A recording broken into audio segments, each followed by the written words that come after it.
Hey you guys, it's Peter, and welcome to my channel, Peter Likes Books. I just went and got my coffee from Starbucks. Don't you think that like reading and coffee go hand in hand? But I know so many readers that don't like to drink coffee. This is your day 5 Booktube-A-Thon vlog, which are always car vlogs, by the way. I love to car vlog. If you watch my vlogging channel, Peter Vlogs, is listed below. I literally vlog every day, and most of it's in my car, where I just talk about random stuff, philosophies of life, talk a lot about my recovery from addiction and my marriage and books that I'm reading. I talk a lot about, actually, about books that I'm reading. Last night I was talking a lot on there about Eliza and her monsters. So let's get right into this Booktube-A-Thon day 5. I cannot believe it's almost over, you guys. I like how this moment last night. Do you guys have moments? I just realized I forgot to go to the bank. I had this moment last night where I was like, I have not dedicated really that much time to reading this week, and Booktube-A-Thon is almost over. And I was so depressed. I was like, well, I need to pull my shit together. So, this is, I bet, like, you know, I was thinking about how much my life has changed since last year. And, you know, last year when I did Booktube-A-Thon, I only had 1 channel. I now have 4 YouTube channels.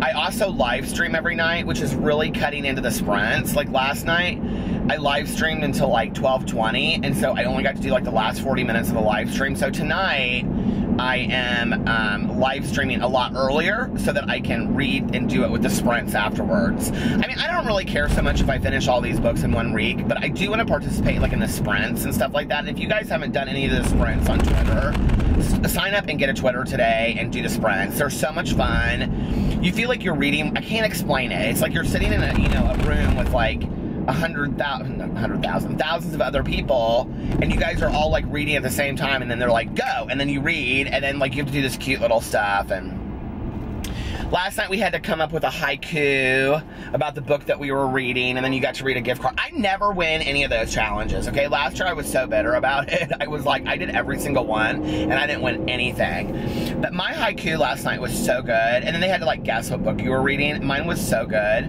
It was something about she conquers monsters in Indianapolis. Will she make it out? That was so good, okay? That was such a good haiku. I should have won that. I was pissed. No, I wasn't, not really. But, I couldn't believe I came up with that haiku so quickly.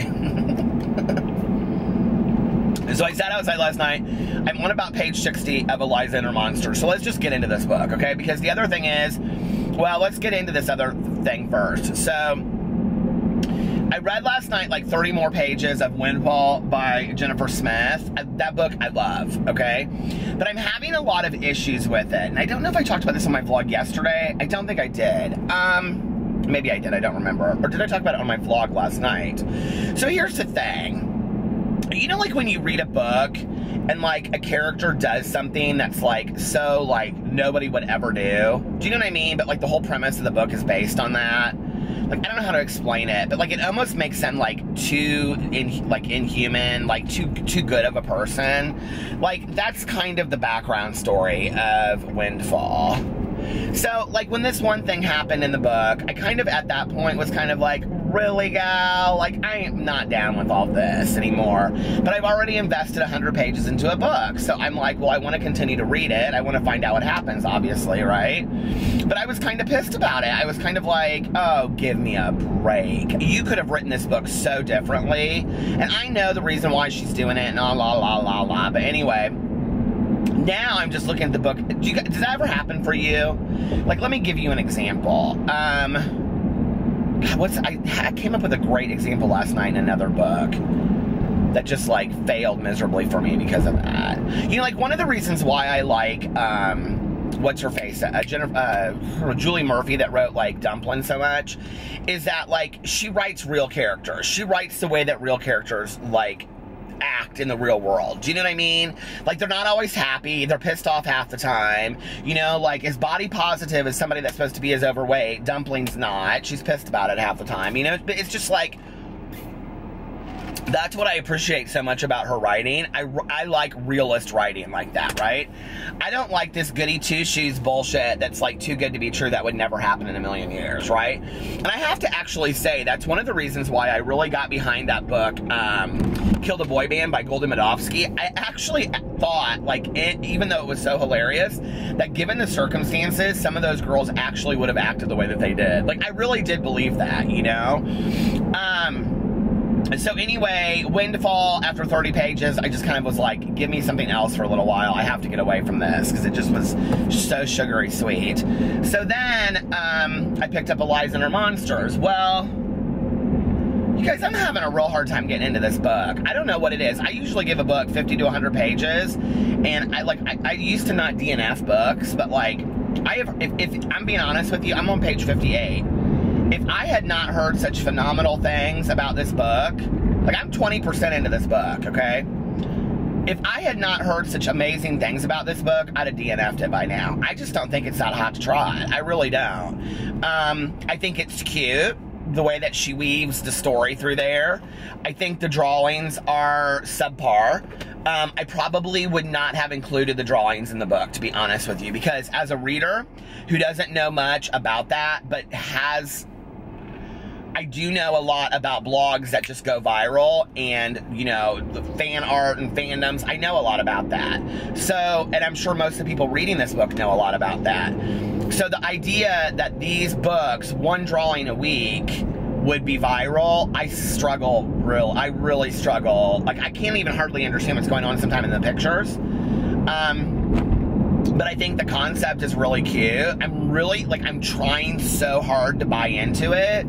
But it shifts a lot. Like, it's texting, and then it's dialogue, and then it's pictures. It's too much. It's like, it feels oversaturated for me.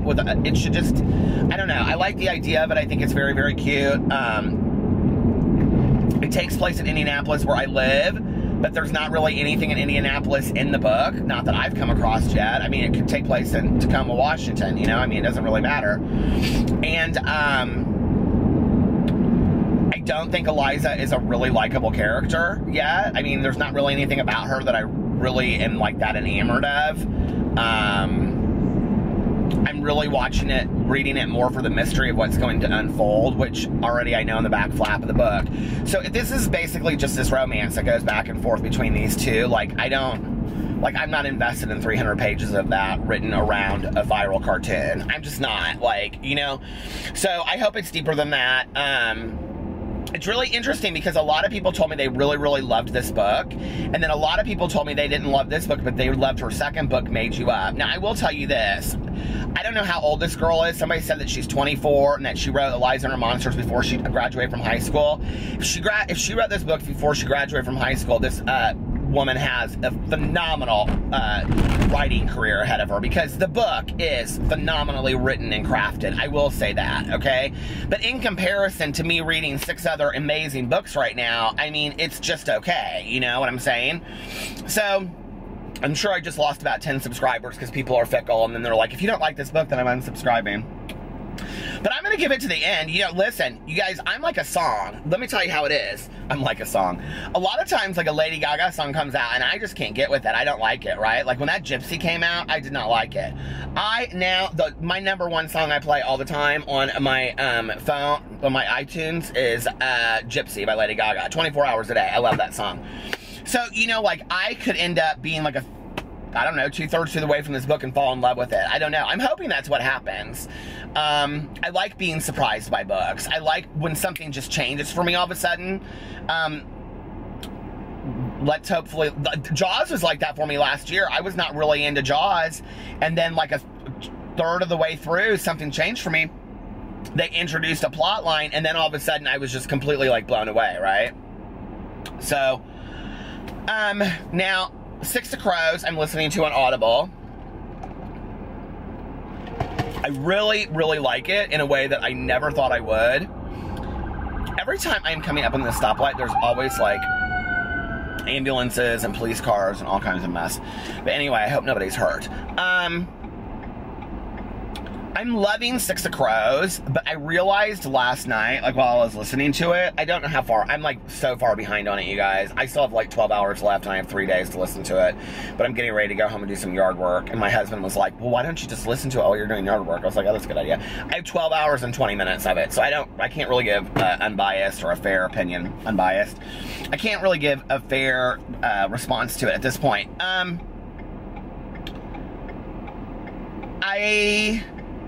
I hope we're not tested on this because I will never remember these names and these towns and what's going on. I'm very confused. It's a lot to me, but I love listening to it, you know? I mean, I'm catching on more and more and more as the story goes on. I feel like they're just kind of like developing the characters right now.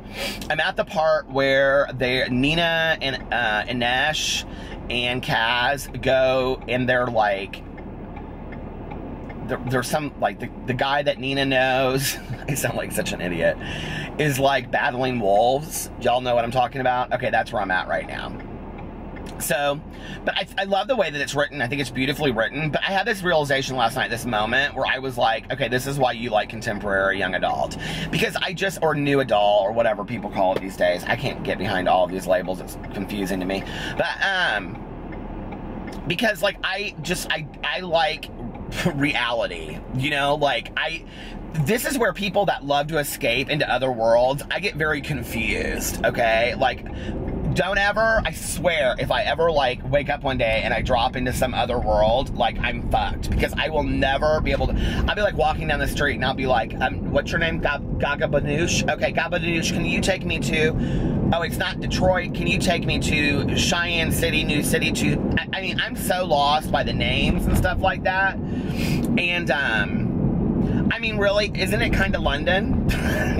Like, that's what I keep on imagining is London as I'm reading Ketterdam. I mean, am I an idiot? Like, is this just kind of what, I don't get it, you guys, but I'm new to the world building thing, and I'm new to the fantasy, if that's what we call it. I love it. I love listening to it. It's kind of dreamy to me. It reminds me very much of Cinder by Marissa Meyer.